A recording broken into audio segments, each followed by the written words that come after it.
ক'ব মানে ভাল লাগিছে সমষ্টিবাসীক ধন্যবাদ দিম বিশেষকৈ যিসকলে মোৰ লগত লাগি ভাগি দিছে যিসকলে মানে প্ৰত্যেকজন ভোটাৰক ভোট দিবলৈ অনুৰোধ জনাইছে মোৰ দলীয় কৰ্মীসকলক বহুত বহুত ধন্যবাদ জনাইছোঁ আৰু যিসকলে মোক ভোট দিছে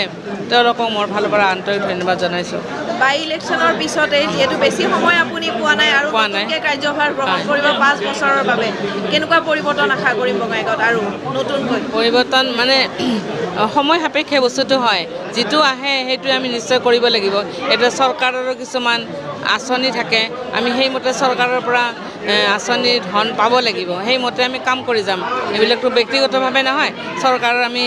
ৰাইজৰ লগত আলোচনা কৰি মহিলাসকলে কি বিচাৰে সেই মৰ্মে আমি নিশ্চয় কাম কৰি যাম আৰু জনতাক আজি কি ক'ব বঙাইগাঁও ৰাইজক কি ক'ব বঙাইগাঁও ৰাইজক মই ধন্যবাদ দিম তেওঁলোকে মোক ভোট দি জয়যুক্ত কৰিছে আৰু যিসকলে দিয়াও নাই তেওঁলোককো মই ধন্যবাদ জনাইছোঁ তেওঁলোকে হয়তো মোৰ পৰা কিবা বিয়োগাত্মক কথা দেখিছে নিশ্চয় তেওঁলোকক আহ্বান জনাইছোঁ আমি একেলগে কাম কৰিম ধন্যবাদ